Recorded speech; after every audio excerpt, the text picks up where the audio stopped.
Hi, I'm Abby. And I'm Autumn. And this is The Right Angle, the podcast that's more about the process than the product.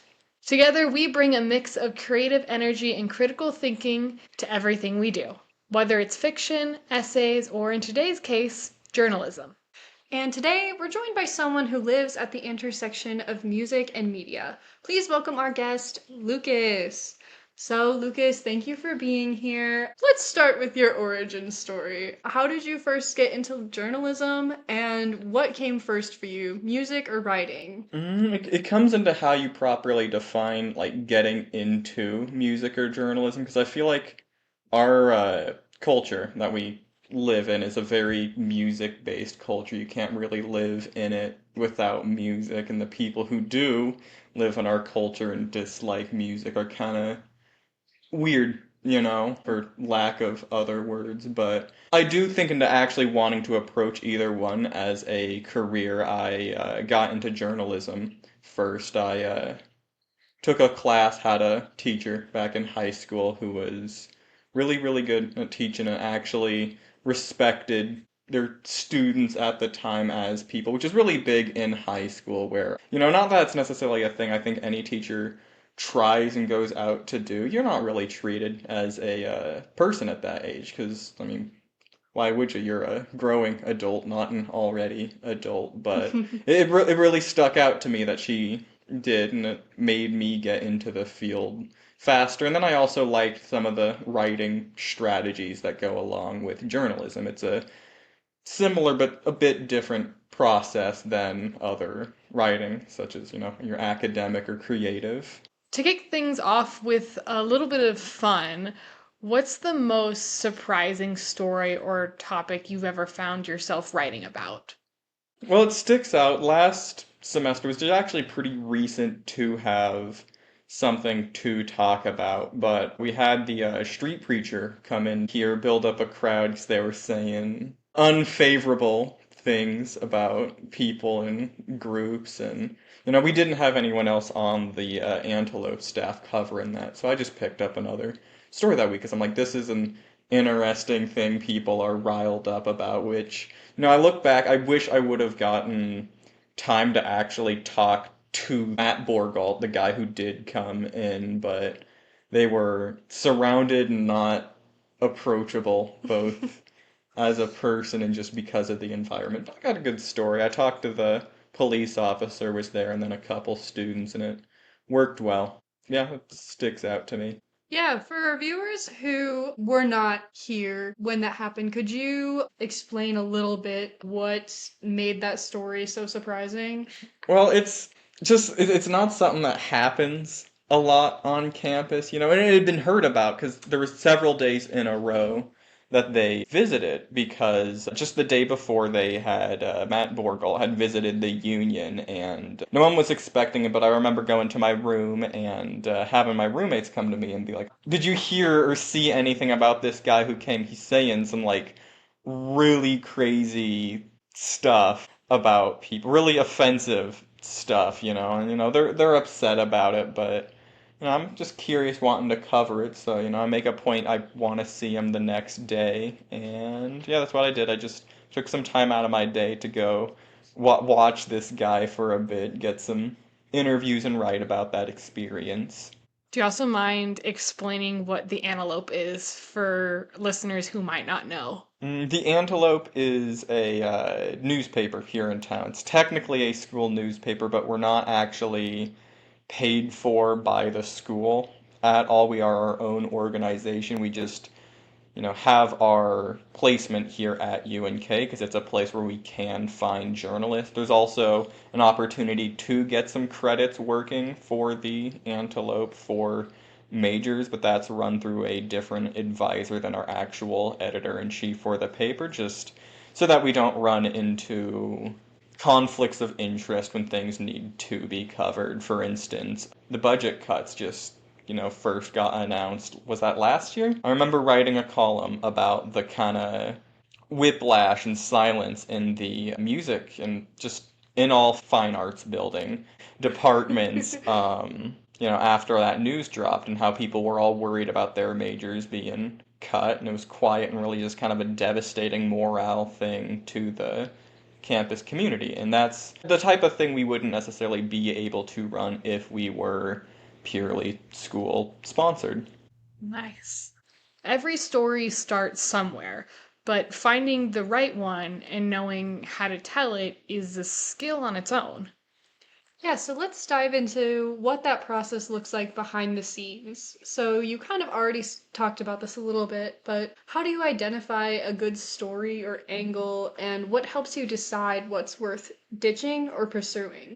So first of all, I'm kind of lazy in my attainment of stories I write about. I just take assignments from my editors most day, and that decides a lot of what I write about. But then it also comes down to, I mean, if you see something like I was talking about with the Matt Borgalt story, and people are worked up about it in the moment, it's going to be something people care about no matter what. Because there's a reason people are worked up about it. So that's really one of the first things you can look for, stuff people are worked up about. But then on the other side, there's a lot of cases where it's important to cover things because nobody is really noticing or cautious about something, and you're like, hey, this is a big deal. People need to know about that. That's really the point of journalism, is to get that coverage, but it's just being observant. Yeah, I think being observant is an important parallel, I think, between the type of writing that Autumn and I do and the type of writing that you tend to do. I think it manifests itself differently, because with journalism, being observant leads to, what you cover. With fiction writing, being observant gives you little things from this world to steal from and turn into something different. So it's a little different, but the same kind of mindset for different types of writers. And I think something that you have to deal with a lot more in your writing that is something we don't ever have to deal with is interviewing people. So, do you want to kind of go into what that looks like when you're preparing for it, and also maybe a little bit about how you choose the people you do choose to interview? Well, it's a very learned process. It's something I only able to do well because I've been doing it for 7+ years at this point. It's the ability to go to an event, recognize, hey, this person is involved in almost all the processes going on, which you can see just, you go to something, you notice one person's doing the announcements, always one person's hustling other people around. Sometimes you have to do interviews just to ask for angles and find who is more or less running things. And it is perfectly okay to, I'm not going to say waste, but to burn an interview purely because you are looking for the more important person to talk to. And I've actually done a lot of that. I find a lot of the better stories I do write, I do have to go through a couple interviews just so I can find the exact person I want to talk to. Because, a lot of times you get someone who isn't necessarily qualified or vocal enough sometimes even to give the quotes you need, the stuff that'll add drive to your story. Not that there's anything wrong with being unvocal, and you still cover just the most important thing, not the most vocal thing, or you get a lot of conflicts of interest there, and that can be an issue, lead to really sloppy journalism. But it's a moment to moment thing, but you need to do it in the moment because the reporting's where the main of the story is written. I think that idea of burning an interview just to be able to find better interviewees or find where your story lies, really. And I think that's something we do in our own writing, whether that be in our rewrites or in just collaborating with other people or just working through ideas in our head. Is sometimes you start writing and you think you're going to go one way, and then as you get into it, the story takes you to a different place. Are there any times when you've been interviewing someone where, as you've interviewed them, the direction has completely shifted because of that interview? There's plenty of cases where as I get deeper into writing a story, my perspective, not that my perspective should really ever matter on a story I'm writing, but I learn more information as time goes on, and that has to be featured into the story. Like going back to the Matt Borgald thing. When I was actually at the event, I had some students talking because the big idea in the crowd I heard repeated was that the reason that he was out here saying disagreeable things about many groups of people was because he was looking to get in a fight with a student because he was, that was the idea, is that they were hoping to get assaulted or into some kind of trouble where they could press civil charges and make money off of that. And that was the idea around students, is that it was purely a money scandal. But then as I looked more into the actual, for better or worse, did seem to actually believe in the stuff they were preaching. I looked into their, past records, and the only lawsuit I could find is from a campus who outright banned them from being on campus, which became a freedom of speech issue. But then for actual like students there, he did get assaulted by a group of girls. They came up on him with tasers and kicked the heck out of him on like the way back to the parking lot one day. And he didn't press lawsuits of it, which is, proof that, they weren't necessarily in it for a money thing. They did believe the stuff they were saying, which is a good or bad thing. I won't put my opinion on it. I disagree the majority of stuff they were saying, but I think it was a big changing moment because when I first started writing the story, I was getting ready to write from the angle of that they were here to sue students, but that was not the case, and that's an example where your perspective changes over time and you need to make sure you're writing objectively to what's actually happening. You can't just go out here writing stuff you feel or, hearsay rumors about a person. That's sloppy and it's bad journalism. So once you've got your research and interviews, it's time to turn all that raw material into something polished.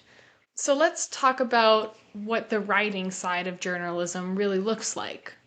Well, this is the beginning of that process, and really the main thing I've been wanting to talk about on this show, as I've gone to however many other topics, is just notes. Notes is the first step. You go through your interviews, you go through your pictures, and even just while you're at an event, you write down every little thing you notice. You want a surplus of just piles of garbage notes that you can organize and work off of because you need as much of that material as you can get. It lets you get a far more descriptive and impactful journalism there, while also it makes you more accountable because you've got more facts about the actual thing you're covering. If you have problems in editing, one of the big jobs of journalism editors isn't just to make sure you're sticking to the right grammar and AP stuff, but one of the big things is to make sure you are getting like complete, accurate, true facts to everything. And if they're not doing that, they're not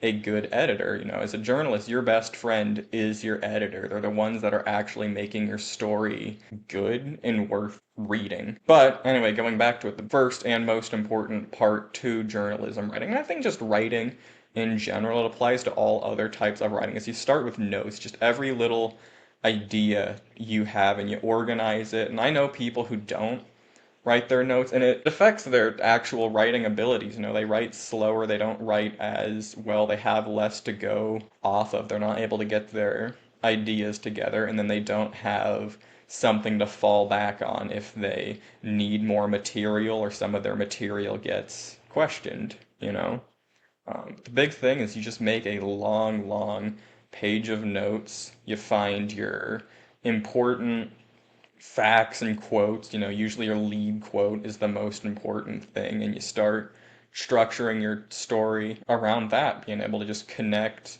the important events and facts and quotes. But it all starts on the notes, and I think it's almost lost how important notes are to a lot of people.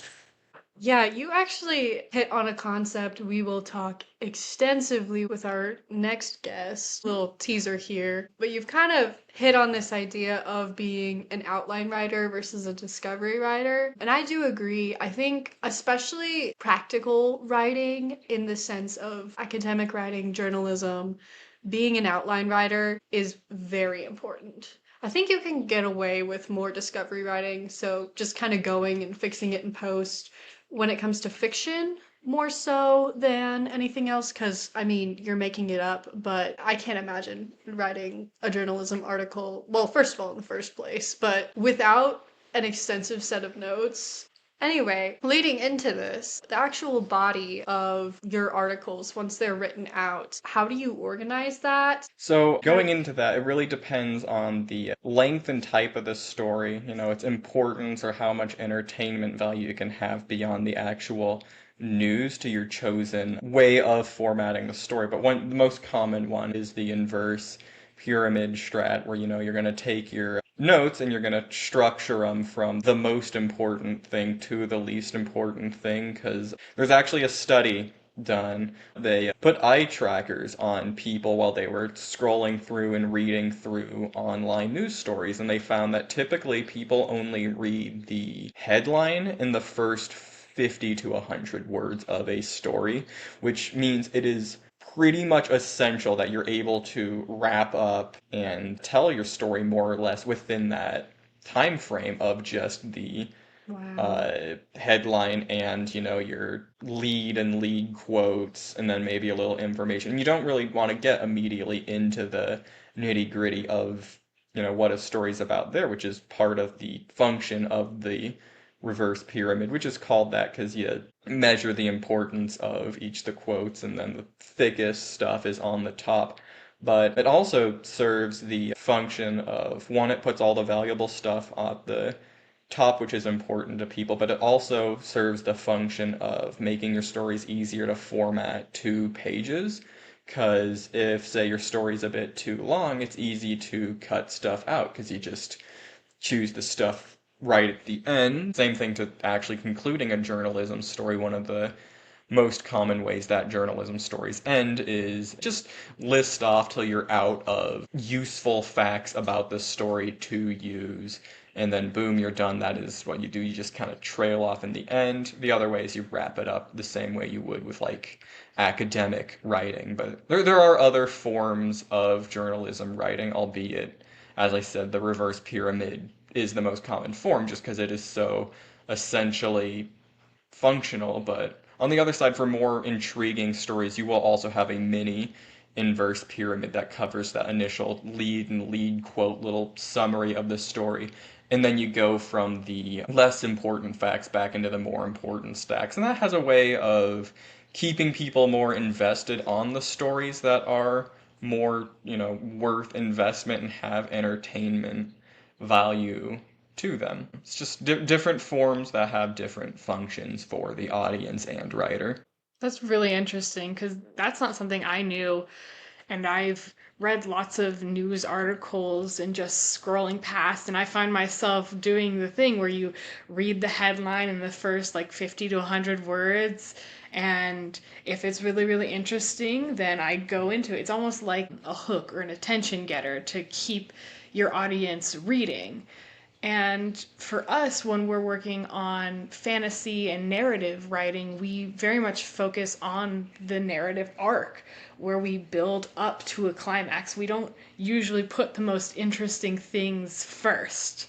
And so the idea of doing that is really, really interesting. It's really cool to me.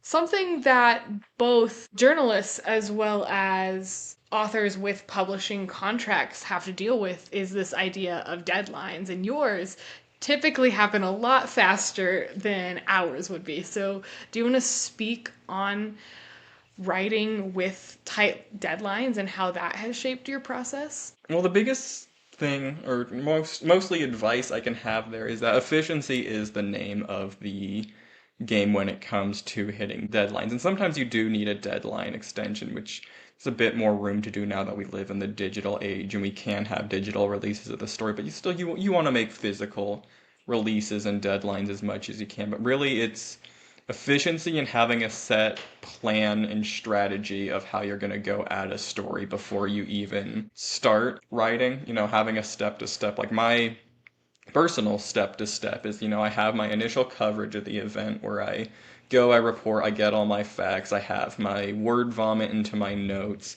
I then organize my notes to the, most important to least important thing, and then that lets me pretty easily just move a lot of those notes over to the final paper I want. But it's just, having that plan before I start doing anything, even like start reporting. It's good to have that plan and know what I'm going to be doing so I can have that efficiency about it. I can ask questions that I know are going to get me answers, not necessarily that I'm looking for. You don't look for specific answers, but things that I know people need to hear and are going to be actually in the story. It's just having one concurrent plan and functionality throughout writing the piece. Being efficient is how you efficiently hit deadlines. Next, we're going to talk about one of the trickiest balancing acts in journalism, fact versus feeling. So, in your opinion, is true objectivity even possible? And should it be the goal? And also, how do you approach writing about sensitive or emotional topics reasonably? So, first getting into it, I think there is a common belief that journalism has gotten worse over the time. And I think there's more to that than it just being an objective, measurable thing. But the main way you strive for objectivity, which to some level is not always possible, but it's something that I think most people want as much of as they can.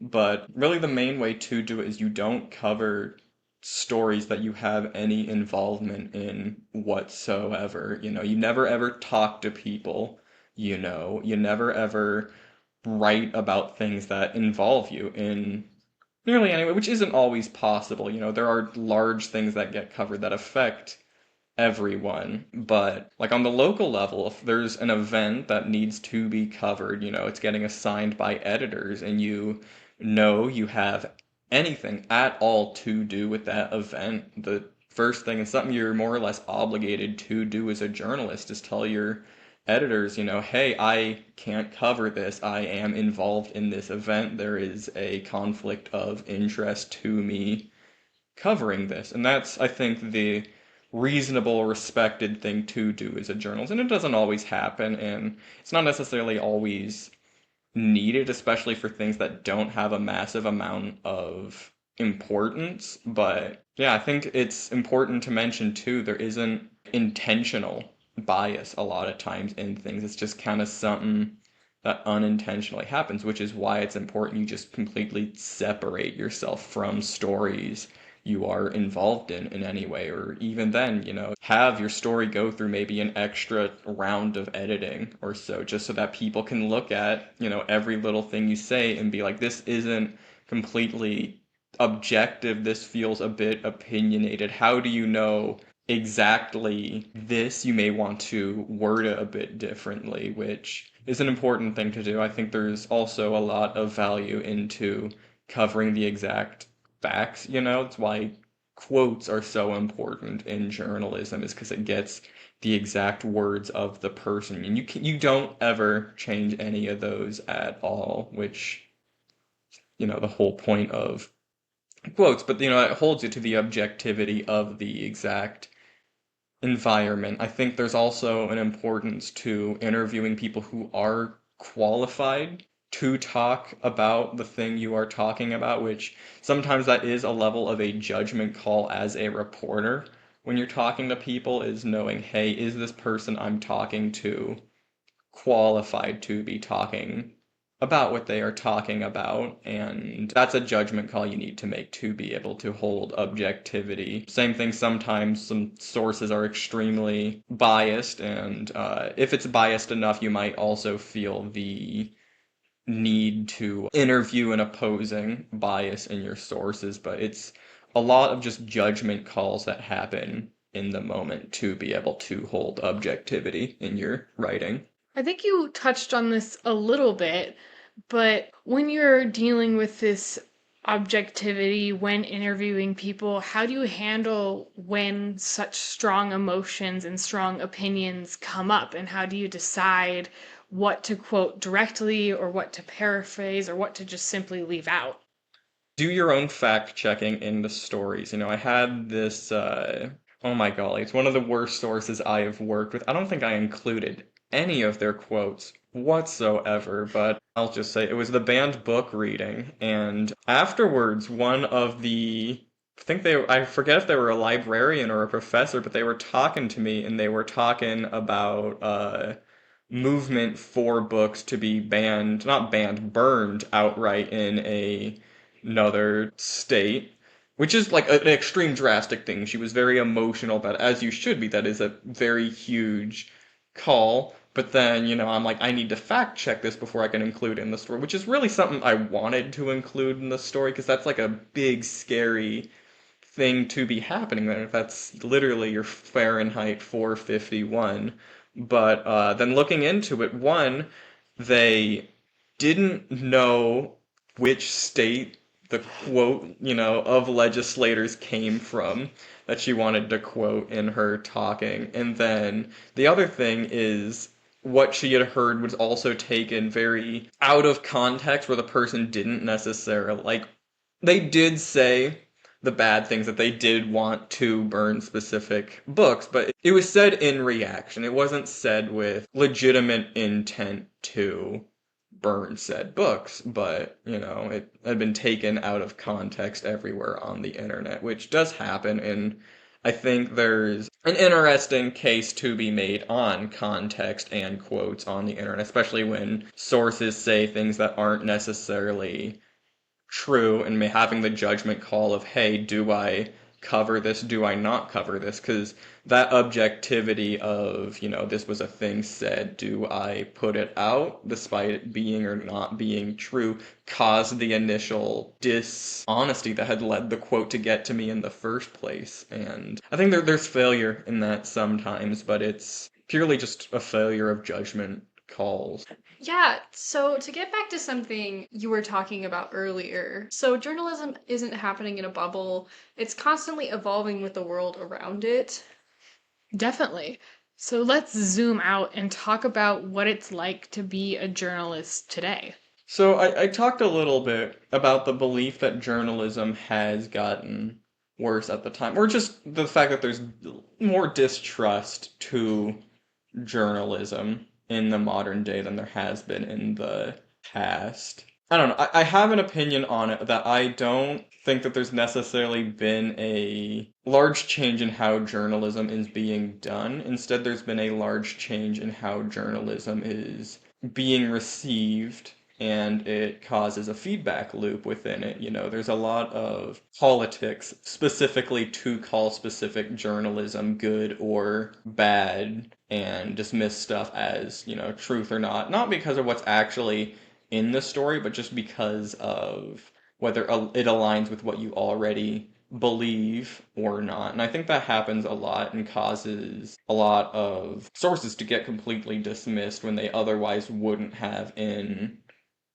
past decades. But I do think that there has always been not distrust, but mess ups in journalism. It's a thing we've studied in my not studied, but we look into in our classes of past mess ups in journalism and how it sets up new standards of how we treat all events, and it's definitely a learning time right now, and that there's a lot of changes in how journalism is being done and perceived, and there's definitely very large mess ups that still happen. There's the Fox News Dominion law case, I'm gonna get into some of like the journalism law stuff around that, but you have a case where your actual newscasters are messaging between each other that they do not believe the things that they are saying to the general public, and that still has an effect on people today. Or you have politicians going up and just outright dismissing entire news companies and resources entirely. Everything they say is wrong, which I don't think that's something that should be happening on a morality standpoint. And there is room to mess up in journalism. There used to not be. One of the big laws, I forget the year of it, but it's a like trend-setting court case of Sullivan versus the New York Times. Do y'all know Mm-mm. anything about it?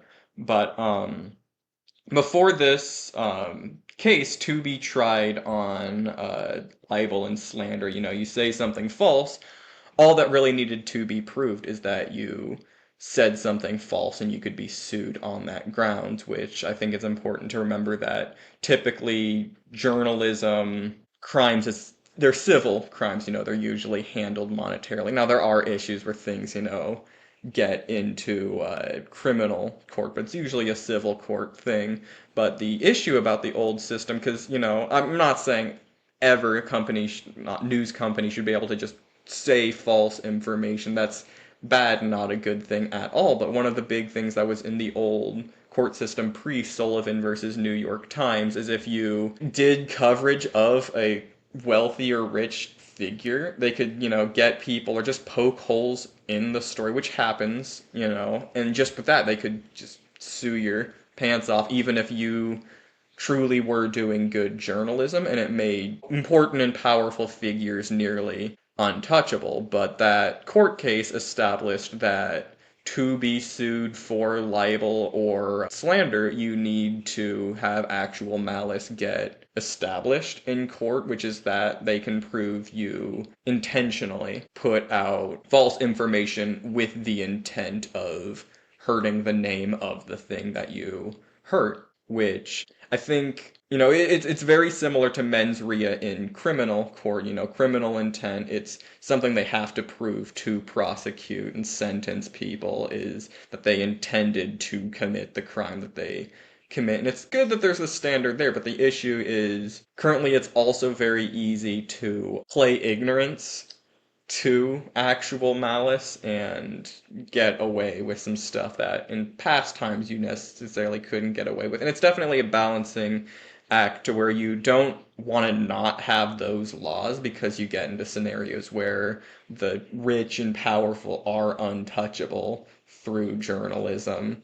But then when you have those protections, you also leave more room for false information to be created. So there's definitely a balancing act in it, and I think there's also an important thing I didn't mention before now, but the actual malice laws only apply to like prominent figures, is I think the exact quote in the legal stuff. I don't specifically know, which is really bad on my part as a journalist, but like average everyday schmo, you can just well, you can't just talk about you can't just make stuff up about average everyday people. It's people who are prominent features that you also can't just go making stuff up about. I want to get that very clear, but there's protections if you get stories wrong while talking about prominent figures, and they're used to not being. I think that's led to a bit more room for problematic journalism in the modern day, but also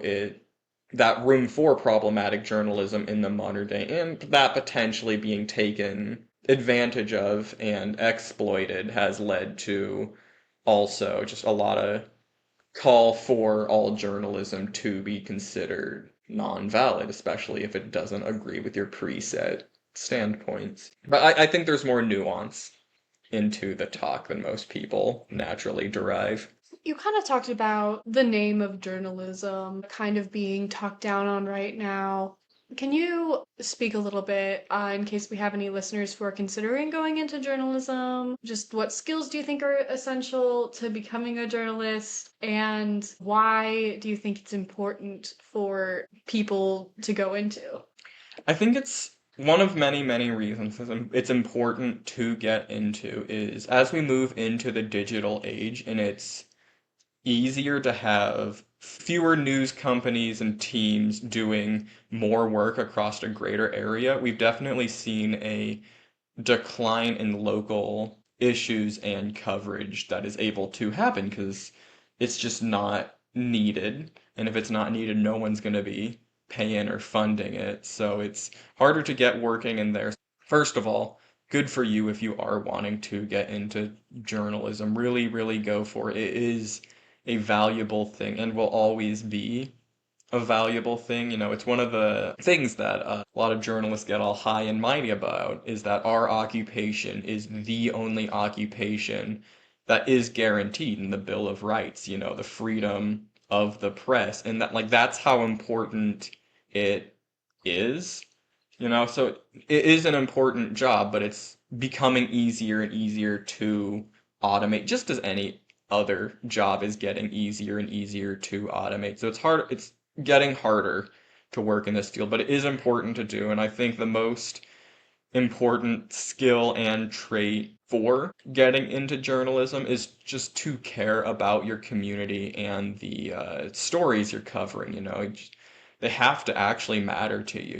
You can't be doing it purely for money because the majority of us aren't ever going to see much money from journalism. You have to be doing it because you care about your community and because you want it to be informed. You don't ever want to be doing it because you want to get notoriety or money from your story. You need to do it because you care about your community. And that is the most important thing I need to stress to you about getting into the field of journalism is just your community is what matters. You need to be in contact with them. You need to be speaking with them. And they're not going to like some of the things you not have to say, but have to write about sometimes. But that's also why it's important you have to write about that stuff. You have to do it from your heart that you care about the people you're writing for. It's the biggest tool and asset for a journalist. Definitely. Before we let you go, if you could sum up one thing that keeps you passionate about journalism, what would it be? If there's one thing that has kept me passionate about journalism, it's seeing change and or recognizing that what I am writing about is getting read and getting heard. I don't think anyone should be the one that's writing stuff for the intent of as many people read and hear about it as possible.